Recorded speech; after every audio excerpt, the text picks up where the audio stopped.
Jack of all trades, master of none. A common phrase usually thrown around as an insult, but I wear my Jack of all trades badge with pride.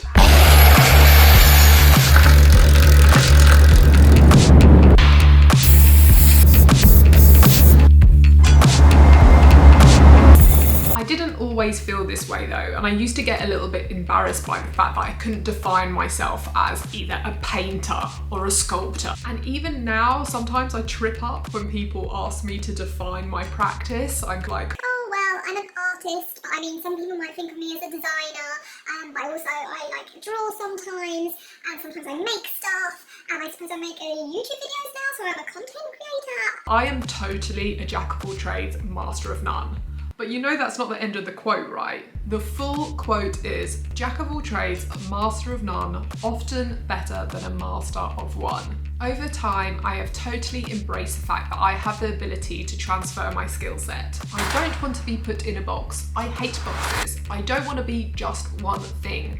I am not a brand, I'm a human, fleshy person. So if you too have felt a little bit trapped by labels and you've been nervous about trying something new, I'm here to tell you, you absolutely can, sweetheart. Here are some tips for getting out of your comfort zone and embracing your inner Jack.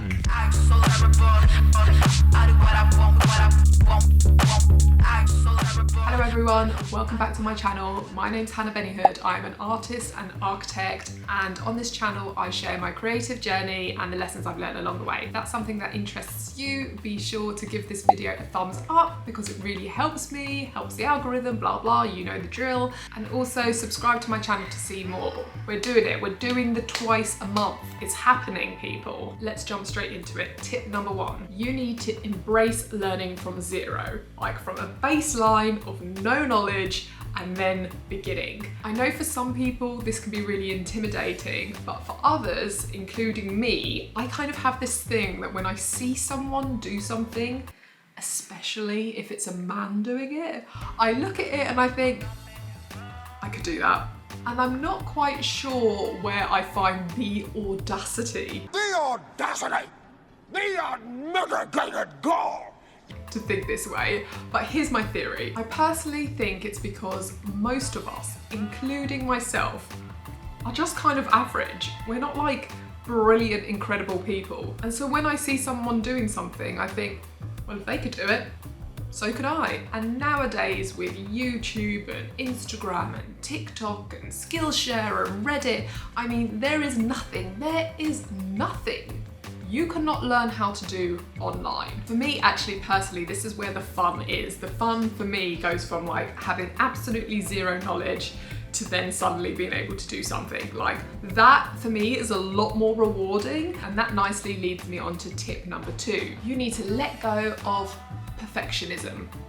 Is that a word? Being a perfectionist, you know what I mean. If you want to be a jack of all trades queen, you need to let go of being a perfectionist. Babe, there's just no time. We've got more things to learn. There is a psychological theory by Winnicott, specifically about parenting, and the theory is called the good enough mother. The premise behind this theory is that you do not need to be the perfect parent to bring up a child. You just need to be good enough. And not only do I personally think that is fantastic parenting advice, but I think it's a great way to think about things in other aspects of your life as well. I will never be the best illustrator or the best muralist or the best furniture maker, but that's absolutely okay because I am good enough. In fact, in my opinion, I find perfection a little boring. I like seeing human flaws and quirks where people have solved things. I love seeing that someone has tried. And I personally think that others think the same as well. When you think about sort of mass manufacturing or the development of AI, I think people actually crave the human touch, and even the flaws sometimes come with that. Tip number four, know your why and then you can change your how. So if you are an artist or a designer and you're a little bit nervous about diversifying your portfolio, this is how I personally dealt with it. Try to really understand why you're doing what you're doing. If you have an overarching thesis or goal for your practice, so for example, mine is about like adding magic to the public realm.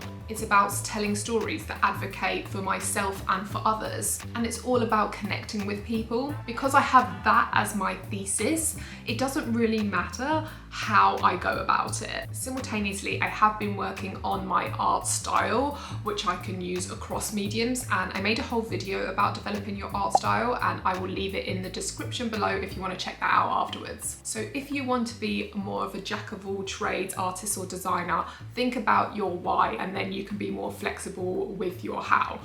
Let's take an example artist, say Sarah Marshall. Her work is usually political, it's usually quite funny, and it also really encapsulates her thoughts on feminism. But her how really varies. So she does performance art, photography, painting, sculpture. It's so varied and it looks quite different, but her why ties all her practice together. Next tip, you do not need to make money from every single medium. Being a jack of all trades does not mean you need to monetize all of these trades. It's absolutely fine if you make the majority of your money as a graphic designer, but then on the side you also sew. Like, sewing will totally help your graphic design, but it doesn't have to be monetized if that's something that you don't want to do. You will still get all the benefits of being a jack of all trades without having that financial burden on your learning. Take that financial pressure off you if you earn something great, but if you don't, then you know, you've just got a new skill. That's reward enough. Saying that, if you do want to make money from kind of being a jack of all trades, it can be a great way to diversify your business. But in this situation, I do believe it's important to know your limits. Your reputation is extremely important, and it's imperative that you deliver quality work. Now, if you were given a client an absolute bargain because you're learning and they understand what they're going to get in return, then you know, they get what they pay for. But if you have won a bid to deliver something of high quality and your work isn't good enough, it's time to subcontract an expert. I have done this multiple times, even in murals or in sculpture, when my personal ability has just not been good enough. And I kind of love this because you've got the ability to upskill yourself whilst they do the project, and the pressure of delivery or the risk of overpromising and under-delivering is kind of like taken away from you. Yes, you will make less money by subcontracting, but if your best is not good enough, you need to find someone who can do it better. So for me, being a jack of all trades is more than about art or design. It's about the way that I really want to live my life. The only expertise I will probably ever have is in the art of trying, and I think there's kind of something beautiful in that. There is a Frank Turner song that I cried when I first heard, because I feel like it encapsulates this idea so perfectly. Well, I haven't always been a perfect person, and I haven't done what Mum and Dad had dreamed. But on the day I die, I'll say at least I fucking tried. That's the only eulogy I need. That's the only eulogy I need.